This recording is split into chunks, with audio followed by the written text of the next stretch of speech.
Thanks for the kind introduction, and good morning, everyone. I'm not one for titles, so you can call me Cesar. I am the head of retail distribution at Perennial, though.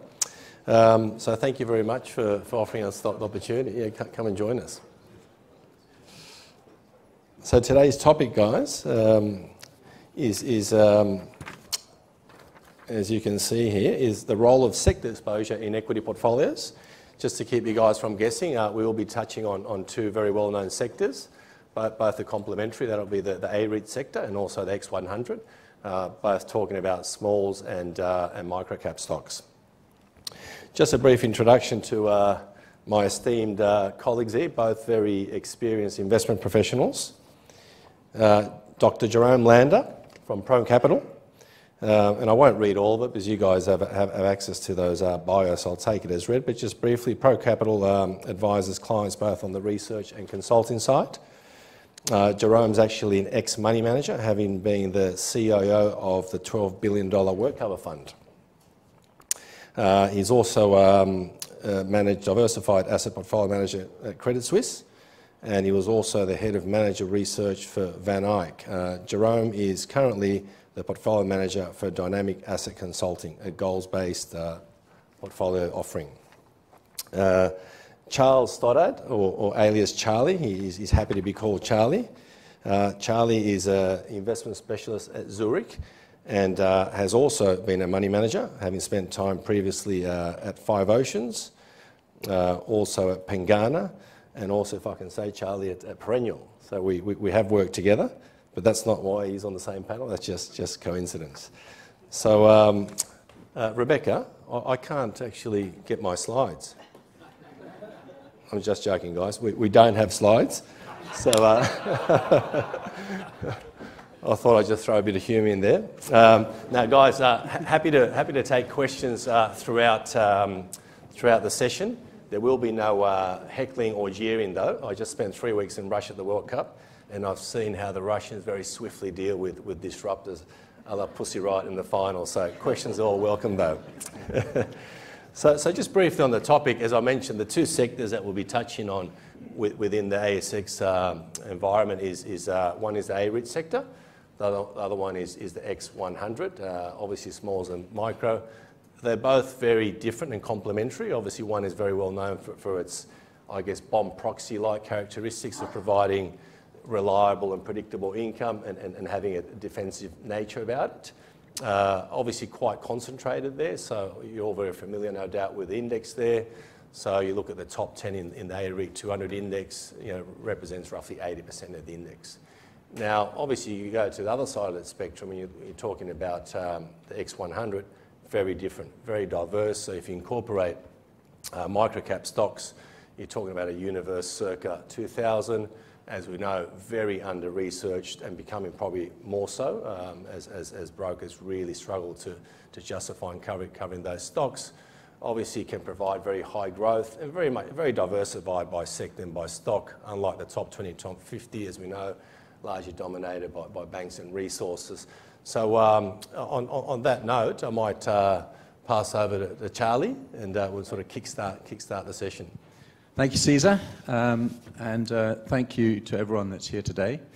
I've been asked to talk about REITs, and I'm not going to spend too long talking about the sector. I really want to just touch on a few reasons why you might want to have specific allocations to REITs within your Australian equity sleeve. And I think these points are pretty well known, but I don't think it hurts to reiterate what they are.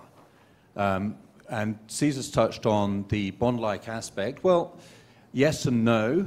I think the yield component generally or always REITs will offer a higher yield than the broader benchmark.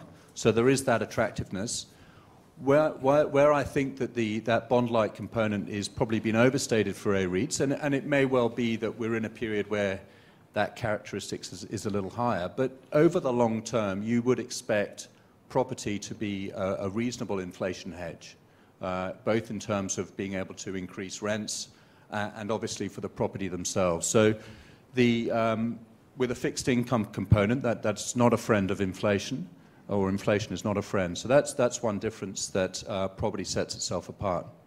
Now, within the A-REIT space, I think there are a few other characteristics.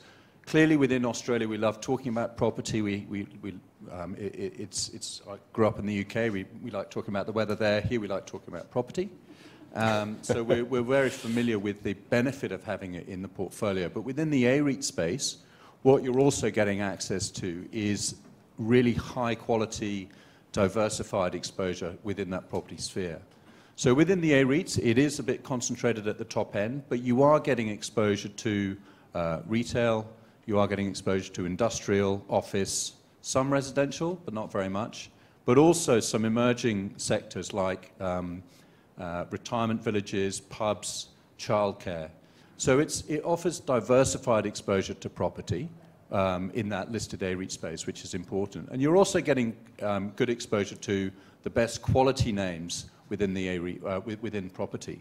So when you're thinking about retail, I'm not talking about the mum and pop shops, I'm talking about Westfield Bondi Junction or Chadstone in Melbourne. So this is really the top end exposure. And finally, you're also getting exposure to people that know property inside out. So when you're buying an A-REIT, you're really buying exposure to management quality as well as property quality. But the ultimate reason why you would include A-REITs within your portfolio is clearly diversification. I've talked about that yield component, but they also offer quite a different earnings growth profile to broader equities. Maybe generally it's a bit lower, but it's a lot more stable. So that provides, in theory anyway, more stable exposure to, it's a different asset class. That yield component can also mean that it can be a little less risky. Not always the case, and we've seen what happens when they get it wrong. Through the GFC, leverage was probably too high. The payouts were probably too high. We're not seeing that at the moment, but the reasons that you'd hold it through the long term in a well-diversified portfolio is for those characteristics which are different to what you can get from bonds and property. I'll leave it there. I'll hand over to Jerome. Thank you, Charlie. Might just pass over to Jerome now to touch on the X100. Yeah, I can see you're trying to contain me with the X100 there, so thanks, Cesar. It's a bit of a risk for Cesar to have me on the panel because I'm a multi-asset, sort of multi-manager, outcome-orientated sort of guy, and that's what our business is all about, and what we focus on with our clients. That is distinctly different from what most of the industry do, and which is obviously provide portfolios which are very similar to each other when you look at them in reality. So we actually focus on providing portfolios which are genuinely, diversified, outcome-orientated, risk-managed. So we're distinctly different in that way. And just a plug for ourselves, all of our clients, just to give you some credibility for those people that don't know me. All of our clients achieved double-digit returns last year with minimal volatility, minimal drawdown risk, and I want to plug that because next year might be different, right? So let's, but hopefully not. So I'm giving an idea of where we're coming from because for us, with an outcome-orientated mindset on, the question I first asked myself is, does Australian equities even matter? Who cares about Australian equities? And that might sound like a ridiculous question because for most of us it's a given that we're going to have Australian equities in the portfolio. Whereas from an outcome-based approach, it's just really a tool that you can use to help you achieve a broader outcome of the whole portfolio. And so it brings up questions like, for most people, they're going to use large cap biased Aussie equity portfolios because frankly that's what everyone else does, that's what we've always done, etc. Blah blah blah. But when you open up the question, you can say, well, can we replace them with international equities? Is that a better way of doing this? With emerging markets? Is Australia an emerging market? It's pretty highly correlated with emerging markets, interestingly enough. It opens up the way we can use Australian equities within Australian equities. So, can we use small caps? Can we use micro caps? Can we look at absolute return ways of investing within Aussie equities? And does that make sense with respect to the goals we've actually got for our clients? So I think that is a very important question because once we feel like we have to feel like we have to have it, then we feel like we have to perform like it as well. And frankly, if you have that mindset, as institutions largely do, and as most of us in this room do, then you're not really able to do something very different. You're not actually able to use small caps to any great degree because small caps might be up 20% one year when large caps are flat, and vice versa. So you introduce terrific sort of relative risk into what you do. So whereas if you're an outcome-orientated person and the risk is thought about in the broader portfolio and with respect to your particular objectives, then that's not a consideration. And so that's a very important structural benefit of actually being outcome-orientated. And one of the reasons why DAC, for instance, last year, which is basically provides outcome-orientated solutions to dynamic asset consulting, to IFAs and so forth, actually was the best performing super fund in the country, with much less risk, for as far as we can tell, better than all the ones that were listed in the AFR last weekend, with much less risk and much less equity risk than everybody else that's in that group. And it is a genuinely diversified portfolio. So, that's a very important question, we feel. And the question then morphs into, well, if you're an advisor, well, what is your risk? For us, we look at a lot of the portfolios out there, and we say, geez, this industry is risky. Cannot believe that they just throw all their money on the roulette wheel on red and say, let's hope equities go up, because otherwise we're stuffed.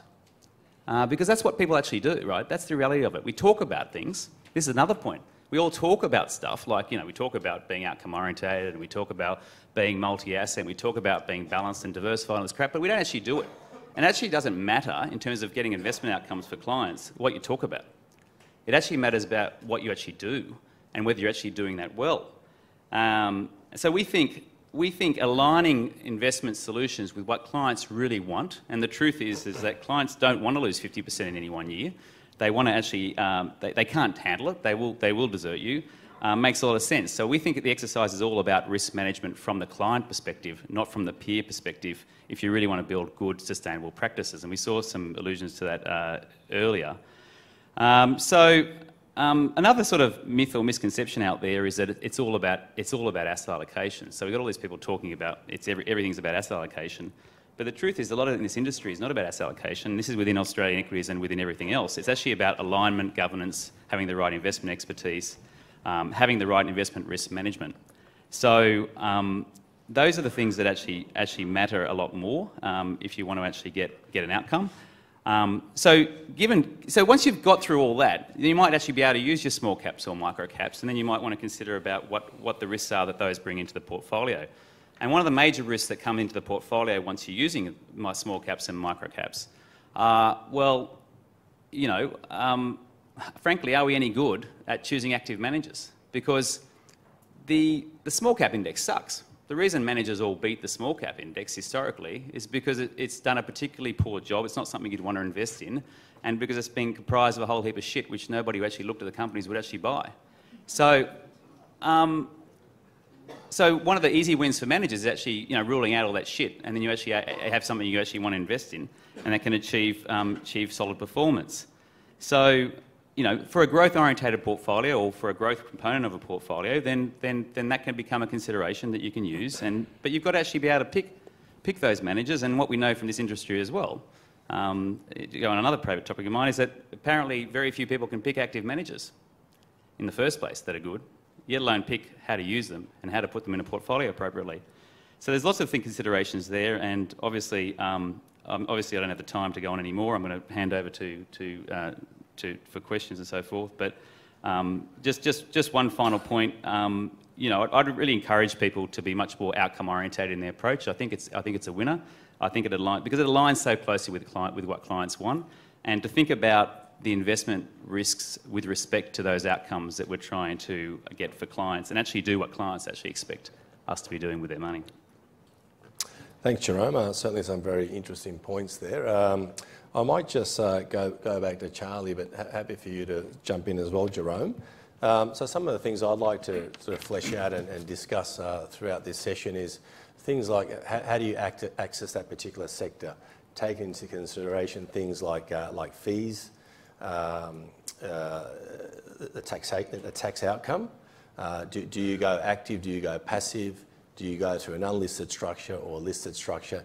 And the one thing we are spoilt for today is choice. So we've seen enormous growth in the listed market, not just in passive, but also active.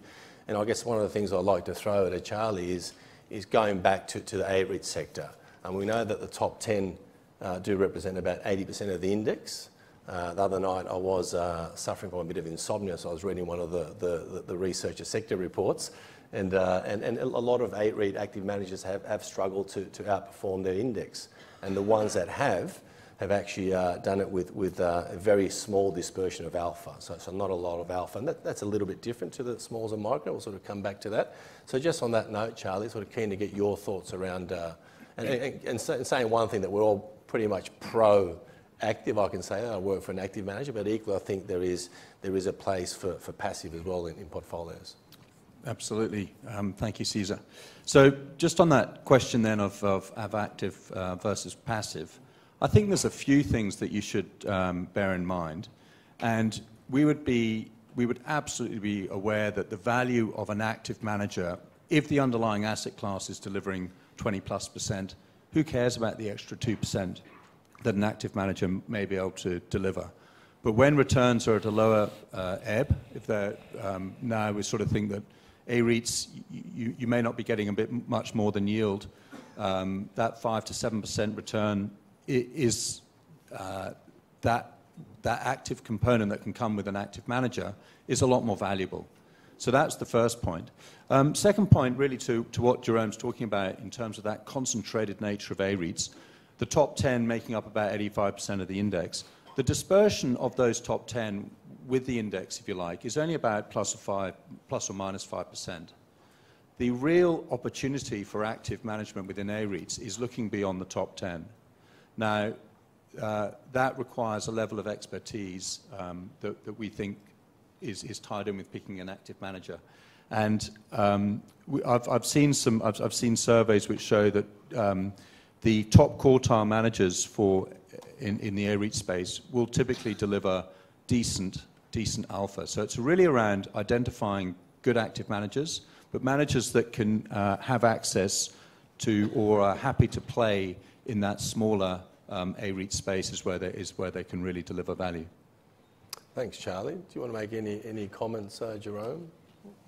Yeah, look, I think absolutely. In terms of what you were alluding to, within the property space, because of the concentrated index, because there's fewer tools that managers can use to sort of provide extraordinary outperformance, as you will, you do get a much narrower range of outcomes. So for people focused on active management, such as myself, it is a less interesting space because we know, I think, we know what we're trying to get out of active management, and we're not happy with getting the sort of industry standard sort of 0.5% added value or 1% added value. So generally speaking, we're interested in getting a lot more than that, and we are achieving that unusually. So we're going to be more interested in spaces where it's actually possible to get 5% alpha, and actually achieve that. Because then it becomes really valuable. And you think about equity risk in general, and I think I'd throw property in there, but to a lesser extent. If you're going to invest in equities, for me, just stand back for a second and ask yourself, what do you want to justify the risk of it? For me, it can't be under double-digit returns. You're going to take equity risk, you want to get double-digit returns. One of the problems is at the moment is that the indices are priced to deliver maybe 7%, 6% long-term returns. So unless you're capable of actually, achieving 5%, 4%, 3% plus alpha, then it doesn't look like an attractive investment. Now, I'm going to separate property out a little bit because property's got arguably different risk characteristics, and it may well be more suitable for your objectives, as would a whole bunch of absolute things which may make it a suitable component of a portfolio. And it may be, given that you're going to have it, that having 1 or 2% alpha is sufficient to make it a worthwhile contender. But when you think about things like that, it makes it a different ball game. And for most people, and we know this from all the, I've been in research a long time. We know from all the researchers, etc., they don't add anything like 3 or 4 or 5% alpha. There's very, very few people who can do that. It's a very, very, very, very skilled job, right? That requires that sort of expertise to get that. Of course, we're all very capable of investing in managers that have done that already, because that's what the industry does. It invests in managers that have already achieved that, and that's where all the money goes. But trying to achieve that actively, proactively, is something that's across a whole portfolio is a really more challenging, difficult thing. But that's one of the beauties, I think, for just a separate point on advisors. When you're looking at multi-asset solutions, versus single asset solutions. One of the beauties is that multi-asset solutions incorporate all of the mistakes and all the stuff-ups and all the underperformers. So if someone's actually adding a lot of value and getting great results from multi-asset portfolio, you don't need 20 years to tell that they're actually really good at it. You know, you can do it in a lot quicker than that because you're seeing all those mistakes in the portfolio results. You're not having some selectively chosen portfolio placed in front of you. So, you know, that's something to think about as well. Thanks, Jerome. Before we jump back to smalls and micro, if we just might be able to hone in a little bit on structure. So if you lift the bonnet up under managed account, you can see an array of structures from your traditionally unlisted unit trusts to ETFs to SMAs. Do you have a particular view on what might be, I guess, a better way to access, and direct, of course, a better way to access the A-REIT sector? Okay, so I mean, you're asking listed, unlisted, but also I think you'd throw in that how well would A-REITs fit within an SMA structure. I mean, in terms of how we think about listed opportunities for A-REITs, we think that they tend to be more benchmark aware. Unlisted, typically managed funds tend to be more active. So those are, I don't think there's really any LIC opportunities within the LICs opportunities within the A-REIT space. So it really is more a case of ETFs versus the managed funds at this point.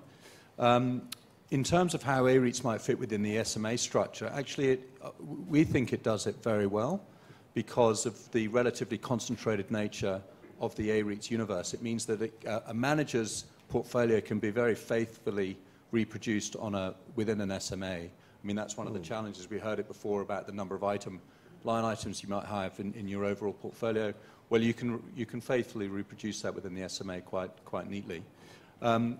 Clearly, the transparency is important, but also that customization angle within the SMA structure, I think, is also interesting.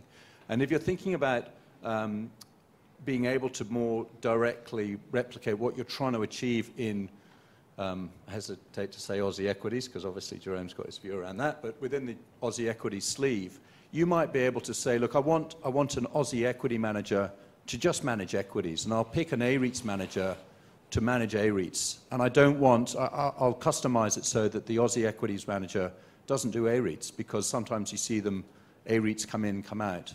I'll leave that A-REITs exposure to the specialists. I'll pick an A-REITs manager that can really focus on doing what they're best at. So I think the SMA structure actually lends itself quite nicely to being able to replicate what you're trying to achieve more accurately within that particular sleeve. So I think it's, and there are already several opportunities across a number of different platforms for gaining access to A-REITs within the SMA regime. Yeah, thanks, Charlie. You make some very good points. If I might just add, I guess the potential, the tax outcome can be very important as well. I can imagine it'd be pretty hard to explain to a client who comes into a particular unit trust late in the financial year. There's a lot of realised capital gains in there. All of a sudden, come 30 June, they get this whopping distribution. They've basically converted capital into income. If they're in a high tax environment, that's probably a little bit counterintuitive to the investor, whereas if you come through to the SMA, you're obviously owning the underlying securities, so your tax outcome's a lot cleaner. And I'll just add one more. We talked about high yield being very important within the A-REIT space. Well, if you're holding A-REITs through an SMA structure, you obviously get paid those dividends when the company pays them, rather than having to wait for a distribution period that the manager might choose. Thank you, Charlie. Just in the interest of time, we might jump back to smalls and micro, and very much keen to explore some of the same issues we've been discussing now. So do you go direct in a universe of about, I guess, 1,900 stocks? Do you go through a manager? And if so, do you go listed, unlisted, passive, active, same sort of things? So I might pass over to you, Jerome. Yeah, well, fortunately for me, there'll be lots of people in this room who will be going direct into equities in general, and because, you know, I think those people on average, and that's not to speak of everyone, because some people are actually doing a phenomenal job with it, which is a challenge. They enjoy it and that sort of thing. But typically, if advisors and so forth and SMSS are going direct, they're providing opportunity for the really good active managers to pick them off. the problem, of course, on the other side is, well, who's the really good active managers at some point in time, and which ones do you want exposure to? And that's not really something that, as I've mentioned before, that most of us have got any capability of doing. So I wouldn't be encouraging you to do that unless you've actually really got a partner who's capable of doing that as well. But I think knowing what the limit. I think there's a broader point here about knowing what the limit of your capabilities are. And where you actually have something to offer someone else. A lot of us think about our businesses with respect of how do I make more money? How do I actually build the business? How do I become bigger? How do I make it more attractive to someone? How do I spin a whole heap of crap because it's what everyone else does? And I think the mentality that I ascribe to is, well, it's completely different from that. It's all about, well, and why I started my business outside institutional sort of framework is it's all about, well, how do I actually add value to someone else? How do I make them have a better outcome? And what can I contribute to that process? And I think when you start with that sort of mentality, then you're going to be very reluctant, certainly. You're not going to be very willing to play within the small cap space, most probably, that's for sure. You're not going to want to use an index, as I mentioned before, because indices, you're just not going to bother. If you don't think you can pick good active manager, you shouldn't be playing in small caps at all, probably. Just on that note, Jerome, clearly most of us in the room would know that it's not hard to outperform that small caps index. So most managers do generate alpha. I guess the question is, how do you go about picking those managers, and whether you go, let's say, down a traditional unit trust or an SMA route? Any views on that? Yeah, I think the traditional route at the moment has advantages for various reasons, but you obviously need expertise. I mean, one of my frustrations with the industry is that we're not prepared to pay enough for real due diligence. And that provides an opportunity for people who are, that we don't actually resource that appropriately with the appropriate expertise, and we pretend we can do it ourselves. And a lot of advisors are out there trying to pick managers and spending their time doing that. And really, it's quite clear that it would be in everyone's interest, including the advisor's interest, to outsource the investment management piece to specialists.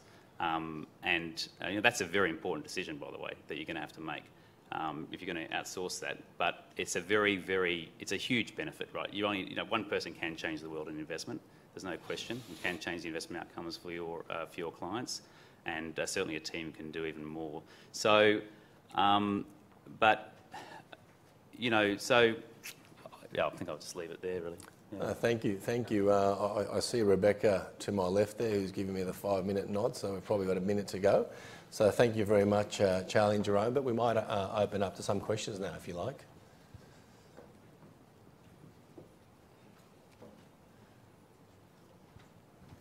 Got a shy bunch, or was it just before lunch? I thought I was contentious enough, On that note, we might just wrap up then. Thank you very much.